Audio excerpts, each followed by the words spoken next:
Engkau merdeka dari apa yang tak kau inginkan, dan engkau budak dari apa yang engkau serakai. Kadang umur berlangsung panjang namun manfaatnya kurang. Terkadang pula umur berlangsung pendek namun manfaatnya berlimpah. Sebodoh-bodoh manusia adalah orang yang meninggalkan keyakinannya hanya mengikuti sangkaan orang lain. Janganlah keterlambatan waktu pemberian Tuhan kepadamu, padahal engkau bersungguh-sungguh dalam berdoa, menyebabkanmu putus harapan. Sebab Allah telah menjamin dan menerima semua doa dalam apa yang Ia kehendaki untukmu, bukan menurut kehendakmu, dan pada waktu yang ditentukan oleh Allah, bukan pada waktu yang engkau tentukan. Bisa jadi kamu bukan orang yang benar-benar baik. Kamu kelihatan baik hanya karena kamu di antara orang-orang yang lebih buruk dibanding dirimu. Engkau lebih membutuhkan belas kasih Allah ketika engkau taat kepadanya daripada ketika engkau bermaksiat kepadanya. Barang siapa yang tidak mengetahui nilai sebuah kenikmatan ketika nikmat itu ada, maka ia akan mengetahuinya ketika nikmat itu sudah tak ada lagi. Sebaik-baik waktumu adalah saat engkau menyadari kekuranganmu dan engkau pun kembali mengakui kerendahanmu. Salat adalah pembersih hati dari kotoran dosa dan pembuka pintu kegaiban. Siapa yang merasa bahwa dirinya tawadhu atau rendah hati, berarti ia sombong. Karena tawadhu tidak muncul dari orang yang merasa mulia. Dari situ kita jadi tahu ketika kau merasa mulia, berarti kau telah sombong. Jika engkau melihat seseorang selalu menjawab segala apa yang ditanyakan kepadanya, mengungkapkan segala apa yang disaksikannya, dan menyebut segala apa yang diketahuinya, maka ketahuilah bahwa itu adalah tanda kebodohan yang ada pada dirinya. Tanamlah dirimu dalam tanah kerendahan, sebab segala sesuatu yang tidak ditanam maka hasilnya tidak akan sempurna. Seseorang tidak disebut mencintai kalau masih meminta sesuatu dari yang dicintai. Karena orang-orang yang betul mencintai ialah orang yang mau berkorban untuk yang dicintainya. Maka sesungguhnya orang yang mencintai ialah orang yang memberi, bukan orang yang meminta diberi, dan yang dari orang yang dicintainya. Keinginanmu agar orang lain mengetahui keistimewaanmu adalah bukti ketidakjujuranmu dalam menghambakan diri kepada Allah. Orang yang tidak mendekat kepada Allah setelah diberi berbagai kenikmatan oleh Allah, maka ia akan diseret dengan paksa mendekat kepada Allah dengan rantai cobaan.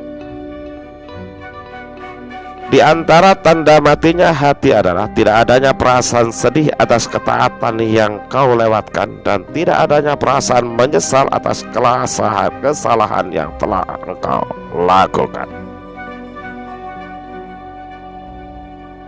Lipatan hakiki adalah kau melipat jarak dunia sehingga kau melihat akhirat lebih dekat ketimbang dirimu sendiri. Sebagian dari tanda bahwa seorang itu bergantung pada kekuatan amal dan usahanya, yaitu berkurangnya pengharapan atas rahmat dan karunia Allah ketika terjadi padanya suatu kesalahan dan dosa. Apabila Tuhan telah membuatmu jemu dengan makhluknya, maka ketahuilah bahwa Allah hendak membuatkan pintu kemesraan dengannya. Jangan pernah kau temani atau kau jadikan guru orang-orang yang perilakunya tidak membangkitkan kamu kepada Tuhan, dan kata-katanya tidak menunjukkan kamu kepada Tuhan. Kita harus tetap menghadiri majelismu meskipun masih melakukan maksiat. Jika hari ini tidak mendapatkan manfaat, mungkin esok kau akan mendapatkannya. Ketahuilah, suatu kali duduk di majelis seorang ulama yang tulus dapat membuatmu berubah dari sosok pelaku maksiat menjadi hamba yang taat dan takut kepada Allah. Persahabatanmu dengan orang awam yang tidak menuruti hawa nafsunya lebih baik dibandingkan persahabatanmu dengan pemuka agama yang menuruti nafsunya. Istirahatkan dirimu atau pikiranmu dari kesibukan mengatur kebutuhan duniamu, sebab dari apa yang telah diatur oleh selain kamu, yaitu Allah, tak perlu engkau ikut sibuk memikirkannya. Kau tunduk pada alam selama belum melihat penciptanya. Jika kau telah menyaksikannya, maka alam akan tunduk kepadamu. Amal yang kosong dari ikhlas sama sekali tidak berarti bagaikan jasad tanpa ruh, sebab keikhlasan merupakan ruh yang menjadikan setiap amal bermakna. Menunda beramal saleh untuk menantikan kesempatan yang lebih lapang termasuk tanda kebodohan jiwa. Kelezatan hawa nafsu yang sudah bersarang dan mengakar di dalam kalbu merupakan penyakit kronis yang ada dalam kalbumu. Jika pagi datang, orang lalai akan berpikir apa yang harus dikerjakannya, sedangkan orang yang berakal akan berpikir apa yang akan dilakukan Allah kepadanya.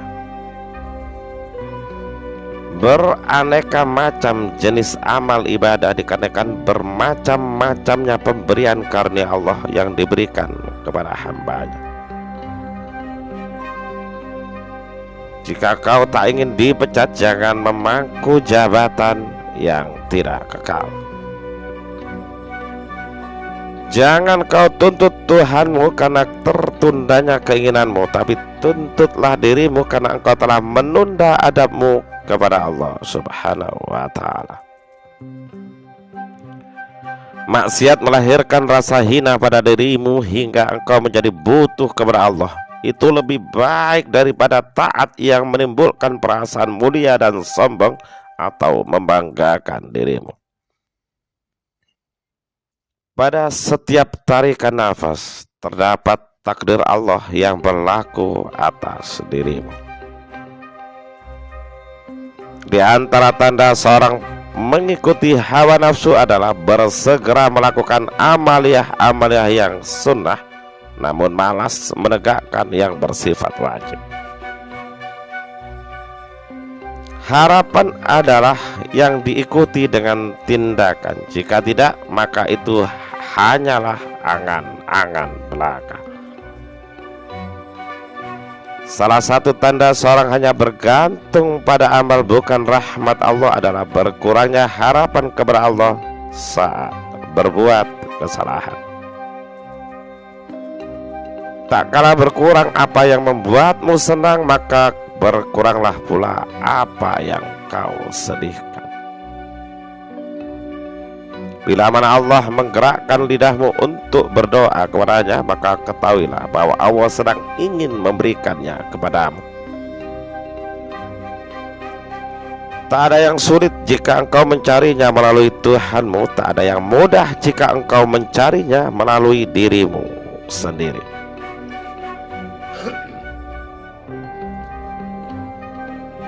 Keinginanmu untuk tajrid atau beribadah tanpa kerja, padahal Allah masih menempatkan engkau pada golongan orang-orang yang harus berusaha, maka keinginanmu itu termasuk nafsu yang halus. Begitu juga sebaliknya. Kerasnya himmah atau semangat perjuangan tak dapat menembus tirai takdir. Apabila Tuhan membukakan bagimu suatu jalan untuk mengenal padanya, maka jangan menghiraukan soal amalmu yang masih sedikit. Sebab Tuhan tidak melakukan bagimu, melainkan Ia akan memperkenalkan diri kepadamu. Tidakkah engkau tahu bahwa ma'rifat itu semata-mata karunia Allah kepadamu, sedang amal perbuatanmu hanyalah hadiahmu darinya. Tidak ada yang sangat berguna bagi hati atau jiwa sebagaimana menyendiri untuk masuk ke medan perenungan atau tafakur. Bagaimana akan dapat bercahaya hati seseorang yang gambar dunia ini terlukis dalam cermin hatinya? Bagaimana menuju Allah padahal ia masih terbelenggu oleh nafsu syahwat? Atau bagaimana akan dapat masuk menjumpai Allah padahal ia belum bersih dari kelalaian? Dan bagaimana ia berharap akan mengerti rahasia yang halus dan tersembunyi padahal ia belum taubat dari kekeliruannya?